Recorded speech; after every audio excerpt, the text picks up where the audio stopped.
This video is brought to you by John Robson Guitar Tuition. If you enjoy the content, please consider supporting the channel by enrolling on a course, purchasing some guitar lessons or a t-shirt, or you can join my Patreon. Now, on with the show.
Hello chaps, welcome once again to John Robson Guitar Tuition. As always, I do hope you're well. What you just heard there was me having a little bit of fun with some guitar harmony parts. For the record, what I did was a main melody, then I did two different types of two-part harmony with that melody, and finished off with a big three-part harmony, the kind of thing that Brian May is quite fond of doing.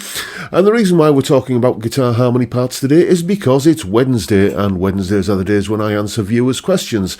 So if you have any questions that you'd like to ask about anything remotely guitar or music related, drop me a line, jrguitartuition@gmail.com, or you can use the email form on my website. The address is at the top of the screen, link in the description, or you can leave a comment below this or any of my other videos, and who knows, your question may get featured in one of these videos.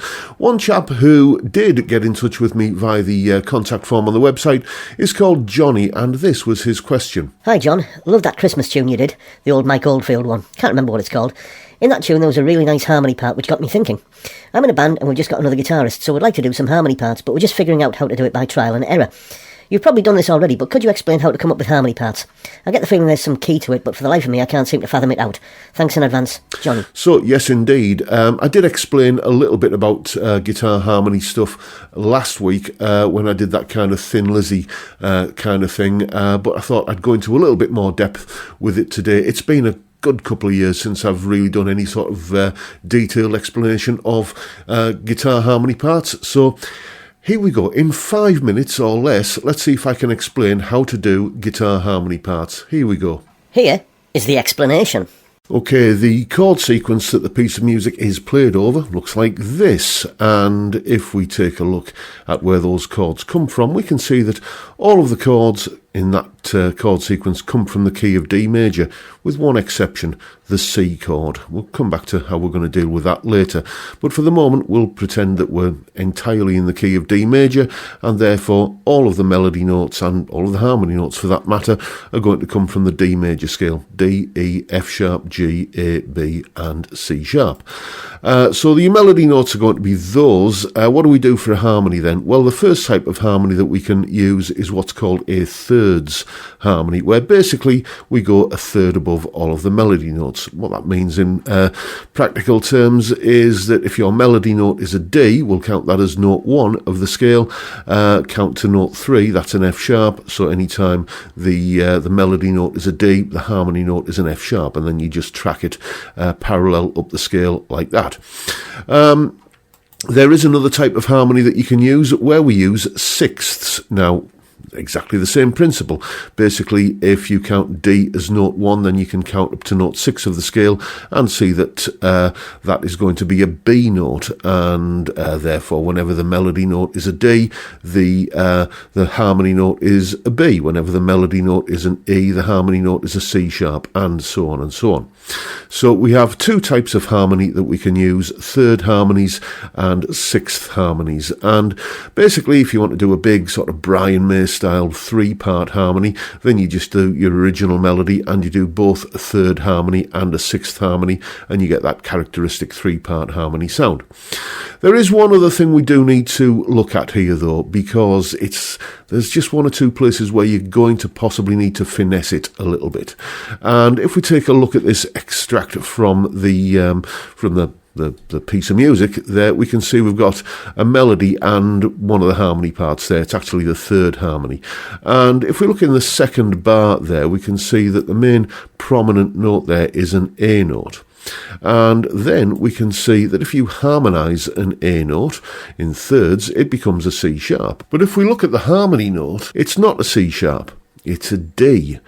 So why is that? Well, there comes a point in any phrase or, in any piece of music where you'll have a note which is a prominent note, and usually, not always, but usually that note needs to be a note which is found in the underlying chord. So if we take a look at the notes that are in the D major chord, which is where that phrase is being played, you can see that the D major chord, first couple of bars of the piece, has the notes of D, F sharp and A.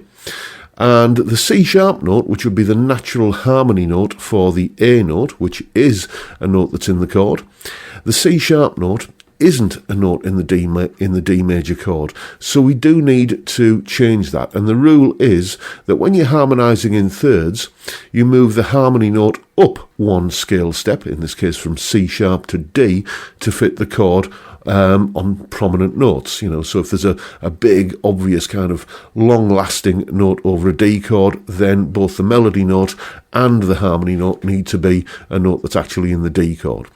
And when you're doing it in sixths, you just go the opposite way. When harmonising in sixths, move the harmony note down one scale step to fit the chord on prominent notes.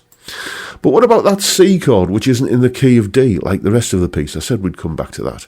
Well, if we look at the D major scale, there are the notes in that again: D, E, F sharp, G, A, B, and C sharp.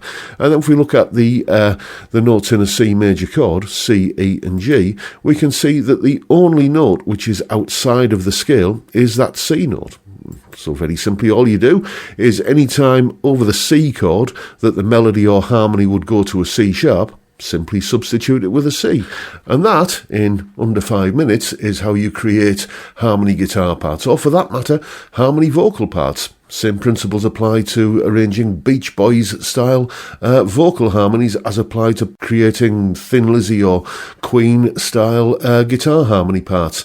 It's easy enough to do, and now you know how to do it. Go away and have some fun with it. And as usual, there is a full tab for the whole piece in both Guitar Pro and PDF formats, along with a clip of me playing it and that explanation you've just seen there, and a backing track for you to start playing some guitar harmony parts with yourself. All of that is up on my Patreon page.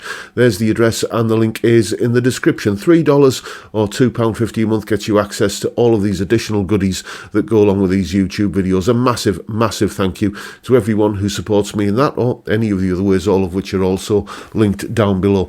It goes without saying that all of this stuff is pretty easy to do if you know where notes are on the fretboard, if you know what key you're in when you're looking at a chord sequence, and if you know kind of what notes are within chords. If you don't know that sort of stuff, then I've done plenty of other videos on that topic, or on those topics rather, so go and hunt those out.